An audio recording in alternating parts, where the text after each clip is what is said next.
If you don't know, now you know. Coco Gauff is coming for her things in 2025. Hey, I'm Christian Bassnight, and welcome to Christian's Court, where I cover tennis from all angles. If you haven't yet already, make sure you subscribe and click the notification bell so you are notified whenever I post more Christian's Court reports like this. Coco Gauff is digging herself out of that head-to-head hole against Iga Swiatek, that's for sure. The American claimed her second straight win over the world number 2 when she won the United Cup finals tie 6-4, 6-4 in about an hour and 50 minutes. Where to start with this match, man? It's to me already solidified its place as top 10 match of 2025. And I know the year just started, but still, the match was that good to me. I'm going to get a little bit more technical in a bit about how the match was won and lost for both players, but a big factor really is just Coco and her improved confidence. Coco said herself in her press conference in the semifinals that when she's confident, it's hard for anyone to really do anything to beat her. And she faced a little bit of flack for that statement, but she proved that that statement is correct. Of course, even aside from this win against Iga here, she's been on an absolute tear since the US Open, where we have seen an elevated rise in confidence. Of course, it started in Beijing, where she won her first 1,000 title in over a year there, and then of course the WTA finals. I've just noticed a different aura about Coco now when she faces Iga. You could just sense it, and it just radiates off of her, and it definitely, I think, is rooted from her excellent, again, finish from 2024, and of course those two big titles and the win over Iga at the WTA finals in Riyadh, which she won by a score of 6-3, 6-4. Now, Coco, she came out on fire in this match, and she raced out to a 2-love, 30-love lead, but she started to falter a little bit on serve from this point forward, and Iga took advantage, and she upped her level. Swiatek broke Gauff's serve twice to go up 3-2, the break advantage, and I thought that the set was hers for sure, but Coco proved me wrong, and she did not let Iga run away with the set like she did in times past whenever they played, and she stayed with Iga, and she broke her right back. Coco's return overall was a big major factor. Of course, Gauff is top 2 best returner on tour, but even more so, her second serve return, being able to really attack Iga's second serve, was a big difference maker for her in this match. That serve from Iga it sat up in Gauff's strike zone nicely to where she could really go after it on her forehand, especially to apply relentless pressure to the pole. Overall, the forehand being an improved shot is why Coco won this match for real, and I was surprised to see that she ended up with 8 winners on the forehand side and 0 winners on her backhand. Before, Iga could just easily exploit that forehand wing by applying, immense pressure, pace, whatever else to it. But now Gauff she's hanging in there, right in there with the forehand to forehand exchanges against Iga, and she's coming out on top of a lot of them, which is really something to see. Coco's forehand definitely is a legit weapon now on the tour, which is why she's even more scary for the woman out there. She hits the cross-court angle setup shot very well to get Swiatek out of position, and then she changes direction to go up the line, and she did that quite a few times. In addition to this, Coco can effectively vary the height and pace of her forehand to get the ball up and out of Iga's strike zone, and that's something that she's done well in a few matches prior against Swiatek. Coco also, she was very good on the run on her forehand, and to be honest, if I were Iga, I probably would have gone a little bit more up the middle to take away the angles from the American Gauff. Another big difference maker for Coco is her serve for sure. Instead of hitting consecutive double faults in a game, she's now hitting consecutive back-to-back aces, which helps, of course, a lot. Last but not least, Coco's trademark fight was on full display tonight here against Iga. Like how I thought Iga would take the first set, I thought that she'd for sure send us into a decider when she got first blood in the second set and then went up 4-2. I think the turning point, honestly, was this incredible shot at 2-4 love 15, where Coco, I don't know how she hit this forehand on the one cross-court angle winner like this. Her athleticism is honestly almost bar none. I think if Iga would have won that point, it would have been love 30 in that game, and she would have been in a great position to break for a double break lead. Coco also fended off some key game points in that following game to break to level us at 4 apiece. Now, I know some Iga fans will use the argument that Swiatek was not 100% healthy, as she did seem to struggle with her thigh during that 4-all game, and she later took a medical timeout after Gauff held to go up 5-4. And this, of course, it drew a lot of backlash, and it's not the first time that an Iga medical timeout during this United Cup has drawn some controversy, as during the quarterfinal against Great Britain, Swiatek was trailing Katie Bolter 2-1 in the deciding set when she decided to take a medical time out, and she came back out with her thigh bandaged, and of course she won the match. And people were not happy. They accused Iga of trying to pull one over Katie and of her pulling, gamesmanship. Iga, it's not the first time that she has faced gamesmanship allegations in her career. Of course, she is prone to going off the court and using bathroom breaks whenever she loses the sets, and that's caused quite a bit of controversy. But honestly, I think it's clear that Iga was genuinely struggling physically.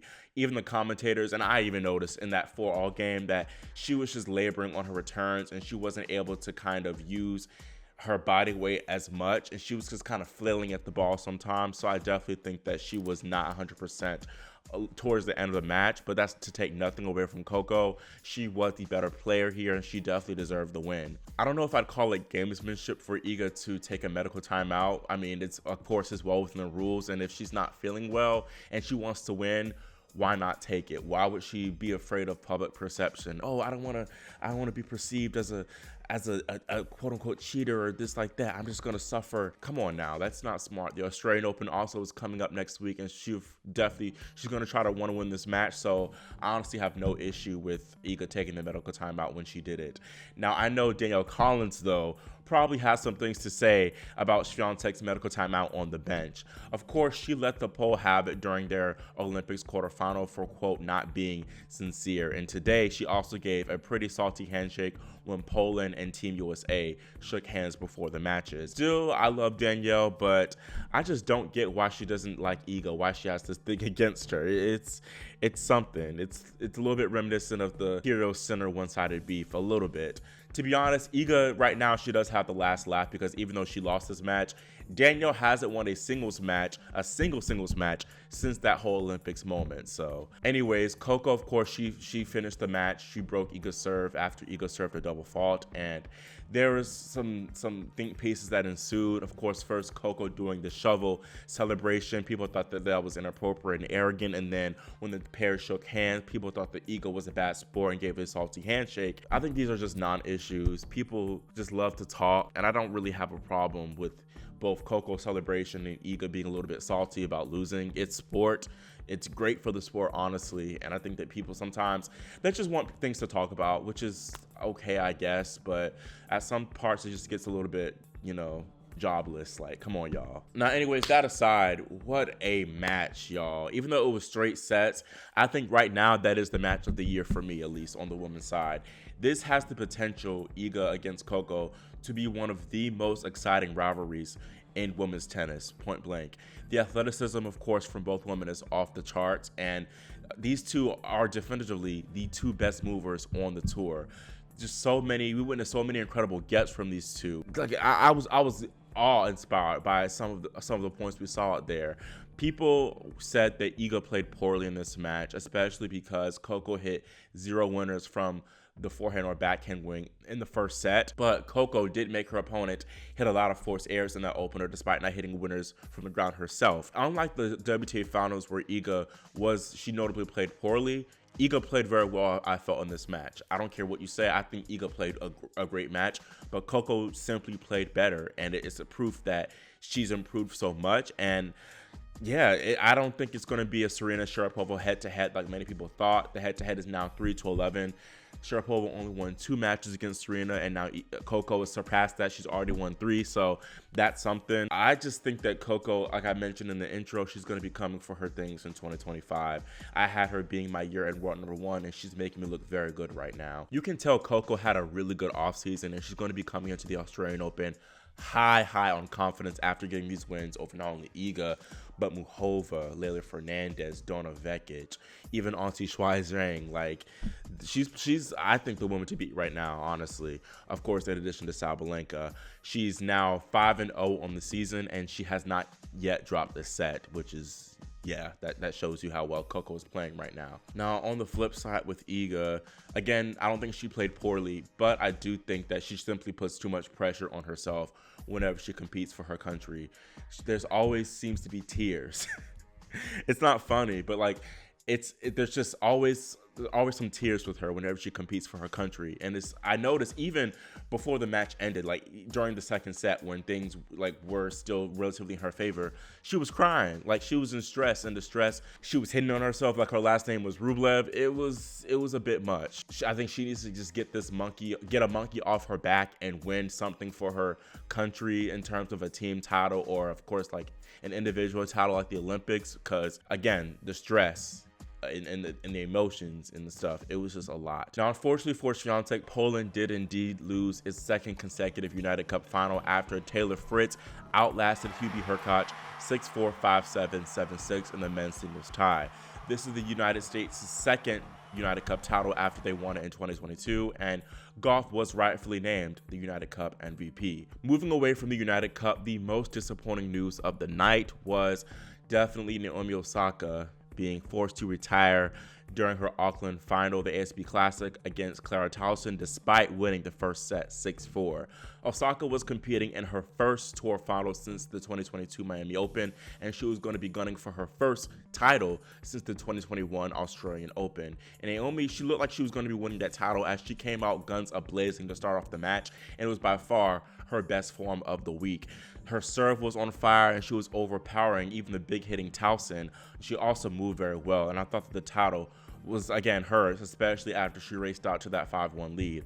Now Tauson, she did begin settling down a little bit and she started improving her level, and that helped her roll off 3 consecutive games, but Osaka still managed to serve out that opening set. But I did notice that she didn't go up and after her serve as much as she did early on in the match, and we later found out why, and when she took a medical timeout, as she seemed to be struggling with an abdominal issue and was even moved to tears at one point. She pulled the plug soon after in a really bizarre finish to give Tauson her 3rd career WTA title. It's just sad, man. Yet again, Naomi's body betrayed her when she was in a winning position, and a pivotal moment in this comeback. And really with this comeback, it's been 1 step forward, 2 steps back. Of course, we had that moment at the Roland Garros Championships where she came to the point of scoring one of the biggest upsets of all time, really, when she could have beat Iga in the second round, wasn't able to win that. Then going fast forward to the China Open where she was leading Coco Gauff by a set and a break, and then was forced to pull the plug after losing the second set due to a back problem, and now here we are here, was in a great position to win her first title as a mother, and suffered seemingly an abdominal strain. So it's very disappointing that this happened, and really unfortunately Naomi is an injury prone player, and it doesn't help either that she is getting older. She's now 27 years old and she did give birth, so that might even raise greater possibilities for injury, unfortunately. I am hoping that this is more of a preventative thing so that way she can be fully 100% healthy for the Australian Open, because if she plays in Melbourne how she did against Tauson those first 6 games, she's going to be incredibly tough to beat down under.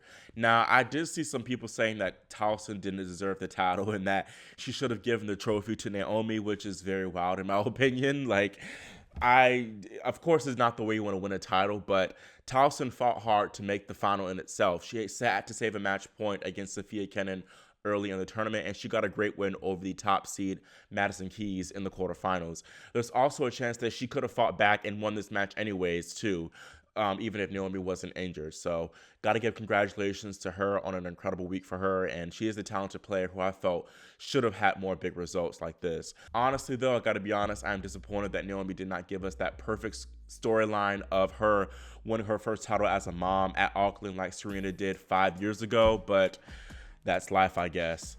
Speedy recovery to Naomi, and congratulations to Clara. Another women's title winner was none other than Aryna Sabalenka, who defeated Russian qualifier Polina Kudermetova 4-6, 6-3, 6-2. To be honest, this was a little bit of a messy match from the world number 1, especially for the first set and a half, as she squandered a 3-1 lead in the opener, and she looked in danger a bit to lose this match. But as she's done countless times, Sabalenka locked in and turned it around before dominating in the end. This is now Sabalenka's 18th career title and her first in Brisbane, and now Big Lenka has won her last 27 of 28 matches in Australia, so she definitely loves playing down under. Credit to Kudermetova, by the way, for how she played. She played an excellent final, all things considered, as this was her very first tour final, and she had played 7 matches prior this tournament alone, when you include that she had to come through qualifying. So she now rises to 57 in the world, and I think she's going to be for sure one of the big breakout players of 2025.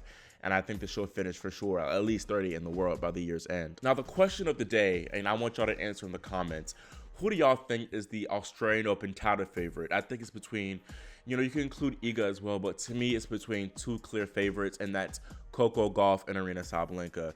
I know Aryna, she's still going to be the favorite probably for most people, as she's the two-time defending champion and loves playing not only down under, but in slams, as she's just hard to beat in the major. She's guaranteed to go deep in a major, but I think Coco is just playing better than her, and she's going to be riding even more high on confidence, in addition to the WTA Finals now this year on the Cup win and the win over Iga. So for me, I think she's going to be the woman to beat. Not to mention, there's that Brisbane Australian Open curse, where I believe a Brisbane title winner has never won the Australian Open. So there's something else to keep in mind too. Now, rounding out this Christian's Court report, we also crowned some men's champions today.